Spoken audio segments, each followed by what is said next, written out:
What's up, guys? We've got another Kill Rationalism video today. We're going to be talking about rational versus irrational history. And we're going to talk about why the irrational or integral history is a transcendence of the merely rational. So this video is going to be fun. We're going to be kind of starting with the whole and working our way down. So we're going to start with a bunch of vague things, and then we're going to try to fill in the details as it goes down. We're going to do that in alignment with the Goethean morphology, which we'll mention. So rational history follows all the dictates of the mental structure, right? So it focuses on measurable events in history, obviously, and sequences these events linearly, just like rational time, right? It's 10:28 p.m. Before it was 10:27, then 26, after it's 10:29. Same thing with history. First this happened, then this, then that. So first the hijackers take down the Twin Towers. Obviously there were events that happened before that. I'm not trying to make some broader point. Then the U.S. bombs them. Then the country to which these terrorists belong respond. Then the U.S. responds. Everything is causal and linear. First this, that causes that. Everything is quantitative and follows the dictates of rational thought. It's great, but we can go deeper.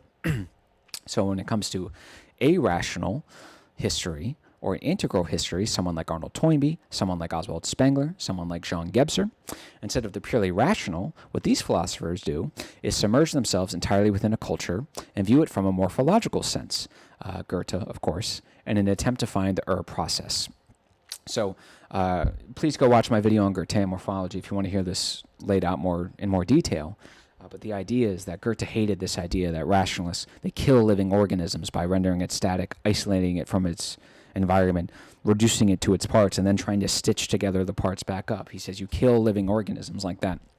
And take a plant. He says if you really want to understand a plant, what you do is you watch it as a holistic entity, which is to say not break it up into parts, and just simply watch how it transforms over time, emphasis on time, which means emphasis in the 4D structure, or the integral structure, I should say. And he noticed as he does this, he realized, wait a second, every plant goes through a primordial process that sort of confers upon it, in an ontological sense, its plantness. For example, every plant goes through the process of contraction and expansion, until a leaf is produced. Goethe says things like the stem, things like the petals, they're actually transformed leaves. So the leaf is like the ultimate metaphysical telos, structuring agent. It's kind of hard to describe, but it's this embedded metaphysical, we'll say ideal. And this ideal, all the parts that constitute the plant in this case are expressions of that ideal. So the idea that all the parts of the plant are expressions of a transformed leaf. Pretty cool. Well, that's what Gebser and Spengler are trying to do. They're trying to submerge themselves into culture. They're trying to find this underlying primordial process. And of course, Gebser lands on the evolution or progression of consciousness structures. And then Spengler ends up on this idea of civilizational life cycles. So the difference between an irrational integral historian and a rational historian, a rational historian might explain the proliferation of capitalism by saying it required population growth, it required emerging dominance on the global scene. It's kind of hard to have capitalism if you're always getting bombed. And the Industrial Revolution. These are completely adequate, rational, causal explanations. But of course, someone like Jean Gebser would say no, the proliferation of capitalism ultimately represents the transition from the mythical structure to the mental structure, or the transition from the mental structure to the integral structure, where of course Oswald Spengler would say no, these are expressions of the transition from one phase of civilization into the final phase, the civilizational phase, where things die, where the civilization dies. The point is, rather than saying, like the rationalists, that a plant is just stem, leaf, and petals, Goethe would say, no, the leaf is the entire plant is transformed leaves, and each part is an expression of this transformation. In the same way, Gebser would say, no, actually what these events are expressions of transformed consciousness structures, right? Evolutions of consciousness. And Spengler would say the same thing. No, these are expressions of a civilizational life cycle. Very important. Keep that in mind for later on, because we're going to talk about the religious. But how do they do this? How do they really get to this? Well, as stated earlier, Someone like Spengler and Gebser subsumed themselves entirely into a culture, which is to say that they learn about it rationally. So they're using rationality in the same way that Goethe used rationality to allow this embedded, invisible telos, or divine, or not divine, structuring agent, or whatever you want to call it, to be revealed to them. And then they go back and sort of check and see, well, does this resonate? For example, Gebser noticed eventually that perspectivity, taking a deeper, more accurate, more clear look at things, affected the world, particularly the West. All of a sudden, he mentioned this in the beginning of the Ever-Present Origin, you started to see the underlying through line of all these discoveries, whether it be the Copernican revolution, whether it be Columbus's discovery of America, whether it be the discovery of traditional Euclidean geometry, whether it be the discovery of the scientific revolution, whether it be the discovery of perspectivity in painting, whether it be blueprints, which cannot happen without perspectivity. He noticed that all these things, the through line, obviously, is space. So he goes and he takes that in mind and he sort of checks all these other areas and he goes, yep, there's space. And if you follow my Jean Gebser series, you know part of the transcending of rationality is dualism. And he shows very clearly how space has affected each one of these domains. Let's see. So when they check, it's all about resonance, and the resonance is tied to reality. Let's see. For Spengler, it could be this idea. Spengler also had a very similar idea that instead of perspectivity, I guess it was the infinitude of space, which I guess is more subsuming. It's more... Let's see. So what they're trying to do here is they're using the tools of the mental structure to try to unlock the other structures. And if you unlock the magical and mythical and the integral in addition to the mental, well, just like all things integral consciousness, the perception of the world and your ability to correspond to truth still remains, but you're just corresponding to a wider domain of truth. So now, let's get into it. How specifically do they integrate, to put it in Gebser's language, the mythical, the magical, and the temporal? Well, first of all, they begin to notice repeating, emphasis on the time, patterns, tropes, and transitions. For example, Spengler's whole narrative only works because of patterns. And patterns are temporal, right? Because they imply that the perception of a moment, of a particular thing, well, if you were spotting a pattern, that means the similarities must have occurred in the past, right? If there's a pattern. So patterns, specifically, focus not only on time, but they also focus on symbol. Take the Socratic man that Spengler talks about. The Socratic man is this person who pops up on the scene in civilization, and he wields rationality as a tool of resentment. And he starts to deconstruct all the cultural glue engendered by the magical and mythical structures. Well, he noticed that this not only happened in ancient Greece, it's also happened in China, in India, in South America. He noticed this recurring pattern. Now, he calls it the Socratic man. That's obviously a reference to Socrates. So the point is, Socrates no longer becomes just Socrates, but becomes a symbol plugged into a broader narrative of recurrence. So the Socratic man also almost becomes an archetype that is repeated in time. So that alone right there is a great example of how symbol and time can be integrated in addition to our rational understanding to round out a more holistic perception. Because the rational understanding of time, the rational understanding of history dismisses all of this as coincidence. It doesn't like the subjectivity of it, of the interpretation, the fact that this is tied up with narrative. It just doesn't like it. So you see both in Gebser's work, you saw the pattern of space with all those discoveries I just mentioned, and in this case, the patterns of archetypical people, the Socratic man and Spengler. Another example of time and symbols in Spengler's work would be this idea that civilizations fail when they transition into the civilizational phase, which is to say when they trade intensity, so spirituality, art, mythology, stuff like that, for extensity, money, political power, stuff like that. He noticed this is, again, a recurring pattern, and events as such are no longer seen as divorced from the context of this pattern. So When capitalism in the 19th century and the 20th century, the specific form of Western, when that emerges, again, it's not just this idea of population growth and industrial revolution. It's an expression of a much deeper embedded telos or divine structuring agent. And of course, when you have things like symbol and when you have things like signs, well, this should be a dead giveaway that we're in the mythical structure.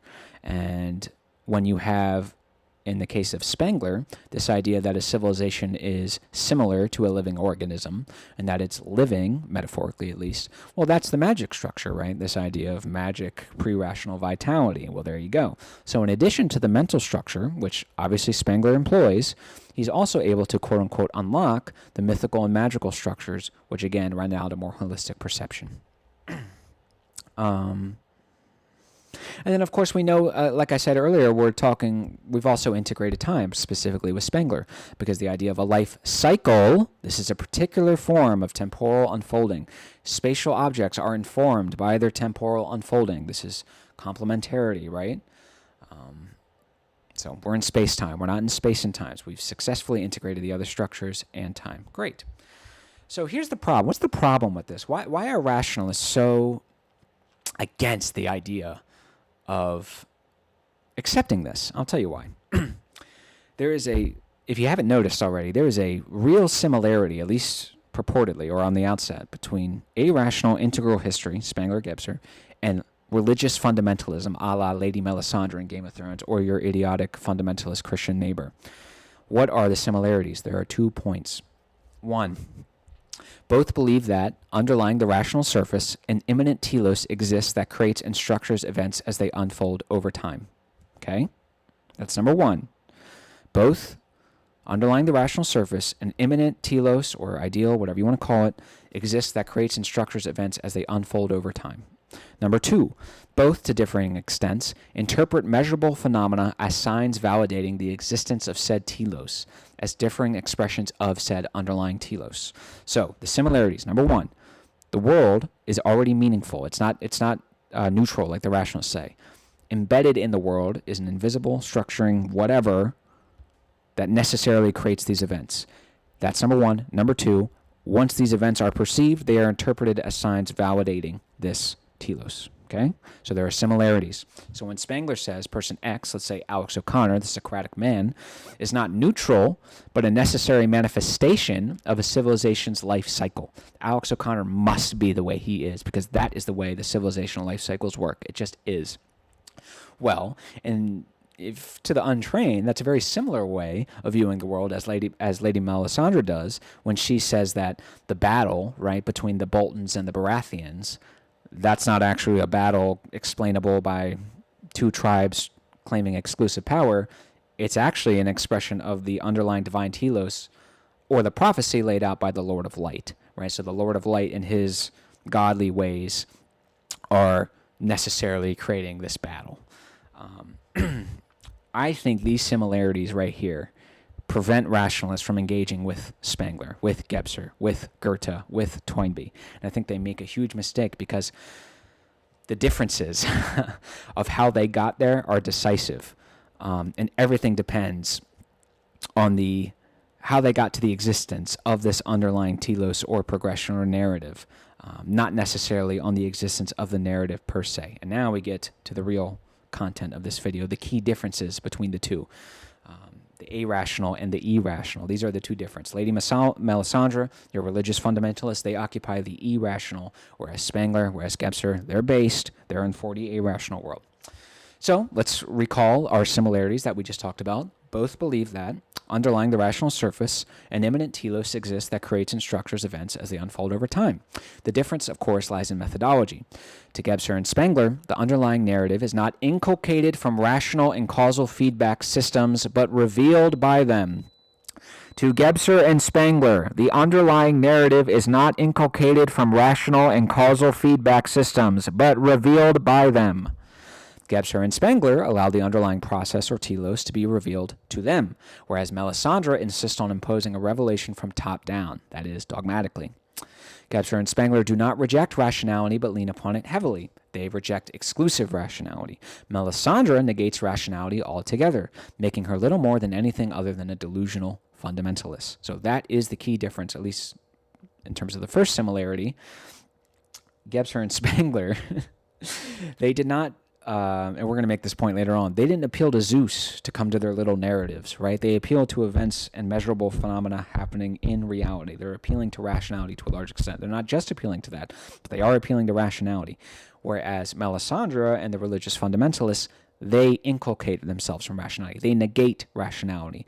Gebser and Spengler's narratives and theories are built from rational causal feedback systems. Lady Melisandre's are built from negating these rational causal feedback systems. That is the key difference. The former has included rationality and transcended it into something more holistic and better. The former has negated rationality and has fallen into regressive, deficient irrationalism. Now we have the second point. Both, to differing extents, interpret measurable phenomena as signs validating the existence of said telos, as differing expressions of this underlying telos. Again, the difference lies in appealing to measurable phenomena, that is, to rationality. So Gebser and Spengler, they aren't appealing to Zeus to prove their theories. Spengler didn't come out of the woods one day and say, I've had a divine revelation and everything is cyclical and I'm not going to appeal to any sort of rationale. You guys just have to trust me on this, bro. No. He appealed to evidence. He's appealing to rational history. He's saying to disconnect all these things is rationalist nonsense. I'm still appealing to rationality. It's just rationality is revealing a new vista of perception, again, that is more holistic. They're appealing to evidence, to causality, while also presupposing that they could be wrong. Melisandre would never think herself to be wrong unless forced to. Even then, she wouldn't doubt the Lord of Light. She would only doubt her interpretation. Conversely, there is still room to disagree with Spengler and Gebser, considering that they're appealing to rational, measurable phenomena, that is, evidence, to build their theories. To disprove them, all you have to do is point to other evidence, point to other rational, measurable phenomena. It's really as simple as that. They can point Gebser does this to Spengler at the end of the book. He says there's a lot of good stuff in Spengler, but the mistake he makes, which is fatal, is that he identifies time as the third dimension. Time is not the third dimension. Time is the fourth dimension. I know for a fact time is not the third dimension because I'm going to appeal to rational causality. How can time be the third dimension, which comes before four, obviously, if space and the preoccupation with space in our collective unconscious emerged beforehand, right? So space was dominating the 12th, 13th, 14th, 15th century. Time didn't really get going until the late 19th century and early 20th century, and yet I'm supposed to believe that time is the third dimension and space is the fourth dimension?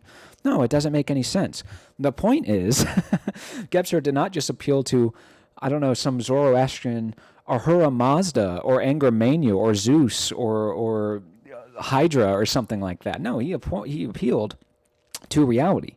He appealed to measurable phenomenon. So the main difference between these two is that, again, like I said in the beginning, Spengler and Gebser allow rationality to reveal this embedded telos to them, whereas Melisandre just negates it. She says, no, rationality gets in the way of my top-down dogmatic imposition of my little narratives.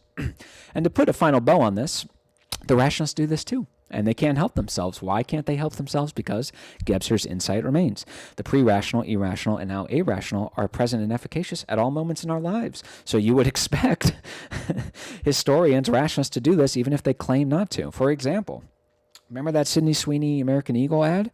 The left saw that as a sign, hello mythical structure, that white supremacy and blah, blah, blah, and oppression and all that crap is back on the rise. And then the right saw the exact same ad as a sign that make America great again, and we're pushing back against the woke Marxists and the communists and all their destructive stuff. The point is, on the surface, all we're seeing really here is an ad from Sydney Sweeney. All we're seeing is a corporation designed to make a profit getting a pretty girl in an ad to make money. That's really all there is rationally on the surface.